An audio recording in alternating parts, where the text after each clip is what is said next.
Nous sommes le samedi 20 août 2005. Il est 19h55 et ma famille et moi terminons de manger. À l'époque, je ressemble à ça. Et je ne le sais pas encore, mais cette soirée dictera l'entièreté du reste de ma vie. Du haut de mes 4 ans, je n'ai pas le droit de regarder les deuxièmes mi-temps des matchs de foot, car ce serait beaucoup trop tard pour un enfant afin d'être en forme pour l'école. Mais ce soir, je vais enfin pouvoir vivre, pour la première fois de ma vie, un match entier à domicile de l'équipe de foot pour laquelle mon père hurle de joie toutes les semaines. 2 semaines plus tôt, le Racing Club de Lens avait battu Marseille 2-0 grâce à des buts de Sédou Keita et d'Hilton. Mais le match s'était joué l'après-midi. Pendant que la semaine précédente, une belle victoire contre Nancy, cette fois-ci avec des buts d'Alou Diarra et d'Arouna Dindan, mais pendant lequel Lens jouait à l'extérieur. Cette fois-ci, j'allais pouvoir voir les 90 minutes du match au stade Félix Bollaert. On s'installe devant la télé avec papa, maillot sur le dos et écharpe déposée sur les coussins du canapé. On était prêts à vivre cette soirée de foot ensemble. Et au programme, la 4e journée de Ligue 1, qui oppose donc le Racing Club de Lens à l'AJ Auxerre. Les deux équipes étant toutes deux à égalité de points avant le match, avec 2 victoires et une défaite de chaque côté. Les deux équipes pénètrent sur le terrain et s'installent pour les photos. Auxerre évoluera ce soir en 4-4-2, avec une belle formation pour l'époque, menée par Jacques Santini, qui a pris les rênes de l'équipe début juillet, en remplaçant celui qui deviendra le fossoyeur du Racing Club de Lens à peine 2 ans plus tard. Fabien Cole au but, une défense Jaurès, Mignot, Bolf et Radé. Un milieu composé de Violo, du tout jeune Abou Diaby, de Kanga à Calais pour apporter de la vitesse sur l'aile et du génial numéro 10 danois, Thomas Kallenberg. Tous ces joueurs-là serviront à alimenter en ballon Benjani et Pironi en attaque. Sur le banc, Hamel, Martin, Matisse, Poyet et Louindoula seront là pour assurer la fin de match des Iconés. Car à l'époque, on n'a encore le droit qu'à 5 joueurs sur le banc. Pas de Bakary Sagna, de Stéphane Grichting, de Younes Kaboul, de Yann Lachuer ou encore de Benoît Chéroux. De l'autre côté, les Lensois seront alignés en 4-2-3-1, avec le gardien espoir français Charlie Tanjocage, une défense composée du crack Benoît Assoué-Koto, qui partira pour Tottenham 1 an plus tard contre un énorme chèque de 5 millions d'euros, du rock malien Adama Koulibaly, d'un très jeune Brésilien d'à peine 28 ans qui jouera encore 16 saisons en Ligue 1 après ça, en la personne de Vitorino Hilton et de Johan Desmond, enfant du pays, débarqué 15 jours plus tôt d'Ajaccio, qui avait un profil de pur piston parfaitement adapté au jeu moderne qu'on a aujourd'hui en 2025. Au milieu, la meilleure doublette de Ligue 1, le double pivot composé d'Alou Diarra, qui jouera la finale de Coupe du Monde 11 mois plus tard et qui restera le dernier Lensois appelé en équipe de France pour les 16 années suivantes, accompagné du meilleur joueur de cet effectif, le grand Sédou Keita, qui finira quelques années plus tard à être le 12e homme de Pep Guardiola dans ce qui était peut-être la meilleure équipe de l'histoire. À gauche, Olivier Thomer, une des valeurs sûres du championnat, capable de grandes performances.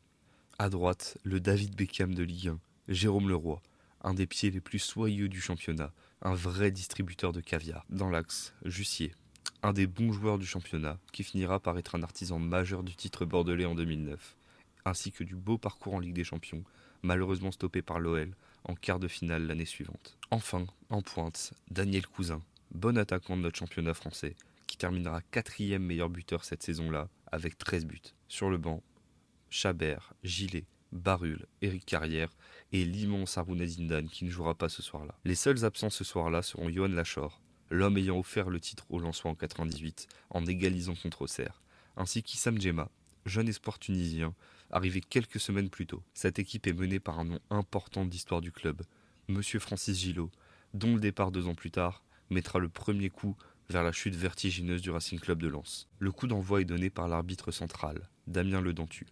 Et après 11 premières minutes où les équipes se jaugent un petit peu, Daniel Cousin gagne un duel de la tête plein axe à 30 mètres du but et sert Jérôme Leroy sur l'aile droite, avant de poursuivre son appel dans la même direction. Le 1-2 fonctionne, Fabien Cole se rure de ses cages, mais Daniel Cousin n'a plus qu'à ajuster le but, quasiment vide, malgré le bon retour de Mignot. Le Gabonais inscrit son premier but de la saison. Les Auxerrois auront à peine le temps de reprendre leurs esprits que 2 minutes plus tard, Adama Koulibaly récupère le ballon à 22 mètres de ses cages. Il sert Jussier dans le rond central, qui décale sur sa droite pour Daniel Cousin, qui sert à son tour Jérôme Leroy, qui casse 2 lignes par une sublime passe dans l'angle droit de la surface pour Jussier, auteur d'un appel exceptionnel. Il décide alors de centrer sans contrôle vers Thomer au 2e poteau, lancé comme une fusée qui reprend aussi sans contrôle. Fabien Cole est de nouveau trop court, Lens mène déjà 2-0 après moins d'un quart d'heure de jeu. 31e minute de jeu, coup franc très excentré, à un peu plus de 30 mètres pour Lens. Jussier s'élance, la balle se dirige vers le cadre, juste sous la barre en plein axe. Mais Cole réalise une belle claquette et concède un corner. On joue la 37e minute de jeu. Sédou Keita au milieu de terrain donne la balle à Daniel Cousin qui a décroché et qui se retrouve à gauche, avant de servir à Soué Koto sur l'aile après un magnifique dédoublement. Ce dernier adresse un magnifique centre vers Olivier Thomer, auteur encore une fois d'un superbe appel et qui reçoit la balle aux 18 mètres. Il enchaîne un contrôle du pied droit, une frappe croisée du pied gauche, qui ne laisse aucune chance au gardien auxerrois. Le numéro 18 lensois inscrit ici les 2 premiers buts de sa saison, 3-0. Juste avant la mi-temps, Mignot est l'auteur d'une belle remontée de balle et sert Benjani plein axe qui enchaîne une belle frappe du droit, qui force Itange à se détendre et à dévier en corner. La mi-temps est sifflée sur un score de 3-0 pour le club artésien. Mais juste avant la reprise du match, les travées du stade Félix Bollaert résonnent à l'unisson pour une tradition encore nouvelle, datant de 5 mois en arrière. En hommage à Pierre Bachelet, décédé le 15 février 2005, et depuis l'hommage du peuple lensois le 19 février contre Monaco, le chant fait désormais partie du paysage lensois, et il accompagne maintenant le retour des acteurs sur la pelouse après chaque entracte.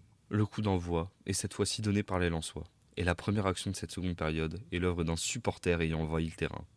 Aujourd'hui, c'est rare de voir des envahissements de terrain, mais à cette époque, dès qu'un striker entrait sur la pelouse, toutes les caméras étaient braquées sur lui.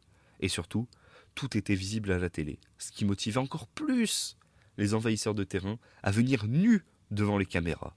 Donc même si là vous voyez le monsieur flou, moi, au montage, je suis en train de flouter des fesses et un brushie.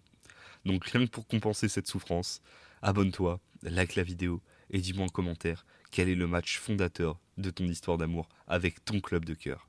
On reprend donc après cette coupure pour laquelle je vais faire des cauchemars. Et pendant que les commentateurs du match se demandent s'il y a des plages naturistes près de Lens, À Lens, il y a peut-être maintenant un club de naturistes, on ne sait pas. Regarde, c'était sympa. Il vient pas des plages du Touquet celui-là. Démon adresse un superbe centre venu de l'arrière pour Jérôme Leroy, qui réussit un contrôle de grande classe en résistant à une charge dans le dos de Radé. Il fait le choix de lober Fabien Cole, mais cette fois-ci, le ballon flirte avec le poteau et finit en 6 mètres. 2 minutes plus tard, Adama Koulibaly sert Jérôme Leroy au milieu du terrain, lui qui va donner à son tour un caviar à Daniel Cousin, qui prend la profondeur grâce à une énorme accélération. Il va fixer le portier auxerrois, il le lobe astucieusement, mais cette fois-ci, la balle finit au fond. Doublé du Gabonais, assisté 2 fois par des caviars du meneur de jeu français, le score est maintenant de 4-0. Quelques instants plus tard, Akale, qui est passé à droite, enrhume complètement Soué Koto, qui se retrouve au sol, avant de servir Pieroni, qui effectue un appel dans le dos de Koulibaly. Mais l'attaquant belge, qui viendra faire de la figuration sur le banc à Lens 2 ans plus tard, rate sa reprise. Ce qui restera tout de même les meilleures actions à Bollaert, à la fois de Kanga Akale et à la fois de Luigi Pieroni, ce qui est un exploit notable. On passe l'heure de jeu.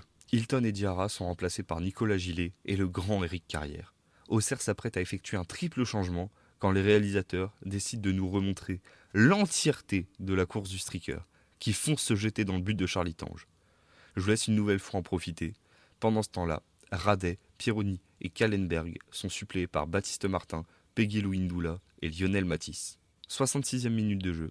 Le Roi reçoit la balle devant sa surface et oriente le jeu vers Carrière, dans le rond central. Il va chercher Daniel Cousin sur l'aile gauche. Il joue complètement de Baptiste Martin et adresse un centre millimétré au second poteau où se trouve Jussier, qui finit tranquillement de la tête pour porter le score à 5-0. Le gardien auxerrois aura touché la balle cette fois-ci. Sortie de Sédou Keita, suivi quelques instants plus tard par une belle ouverture lobée de Thomer dans la profondeur pour le Roi.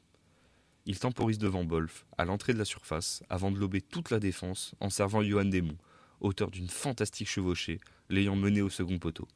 Il ajuste alors une tête puissante et inscrit à la 72e minute du match son tout premier but en sang et or, marquant également le triplé de passes décisives de Jérôme Leroy. A noter également que depuis son arrivée le 1er août 2005, Johan Desmond n'a jamais quitté Lens et a pendant un moment été l'adjoint de la réserve lensoise, entraîné à l'époque par un certain Francaise. Une nouvelle fois, moins de 2 minutes plus tard, Violo, bien pressé par Thomer, fait une passe en retrait très mal ajustée que Jussier intercepte avant de dribbler Fabien Cole et de marquer le 7e but lensois dans des cages désespérément vides. Sur la fin de match, Daniel Cousin et Abou Diaby meilleurs Auxerrois sur le terrain ce soir-là, auront chacun une frappe, mais aucune des deux ne changera le score final. L'arbitre met un terme au cauchemar auxerrois sur le score de 7-0. Et me voilà, dans mon salon, des étoiles plein les yeux et le cœur déjà pris par les couleurs lensoises. Presque impossible de dormir pour moi cette nuit-là, encore trop excité par ce qui venait de se passer. 18 ans plus tard, Lens décide de décorer les parvis devant le stade, en laissant aux supporters l'occasion d'acheter une plaque qui trônera devant notre antre pour toujours. Et ainsi, me voilà donc pour toujours gravé dans le marbre du stade Bollard des Lélis, avec évidemment la date du 20 août 2005 et la transmission de cet amour venu de mon père, qui, pour l'anecdote, a été spoilé de sa présence sur la plaque par un mail du club incitant les gens à en faire un cadeau de fête des pères. Et aujourd'hui, en ce mercredi 20 août 2025, je fête mes 20 ans de couple avec l'amour de ma vie. Celui qui m'a fait pleurer de joie, de tristesse, qui m'a rendu infiniment heureux, qui m'a aussi dégoûté du football parfois. Mais même dans les moments les plus durs, il a toujours été là, au fond de moi, et m'a toujours maintenu la tête hors de l'eau. Même au fin fond de la Ligue 2, quand mes camarades de primaire puis de collège supportaient tous Lyon, Marseille ou Paris, et se moquaient des résultats de mon club, j'étais fier de porter les maillots et de défendre mes couleurs. Ce sont des grands espoirs comme Kevin Monet-Paquet, Ange-Freddy Plumin, Serge Aurier, Raphaël Varane, Jérémy Bella, Jean-Rickner Bellegarde, Charles Bolly ou William Bianda qui me procuraient de l'espoir. Et ce sera toujours des noms comme Pablo Chavaria, Christian Lopez, Karim Hafez, Kevin Fortuné, Willan Cyprien, Alphonse Areola qui frappait la barre devant les copes avec ses 2 pieds, ou encore Benjamin Bourigeaud, avec qui on a tous pleuré ce triste soir de mai 2017, qui résonneront le plus en moi. Ces gars-là sont toujours pour moi des légendes dans mon club, des légendes dans ma tête, et aucun but ne me fera autant vibrer qu'un pénalty de Guillaume Gillet contre le Paris FC, ou qu'une frappe sèche de Seko Fofana contre le LOSC. Merci à toi mon Racing pour ces 20 années, en espérant qu'on parcourt encore un beau bout de chemin ensemble toi et moi.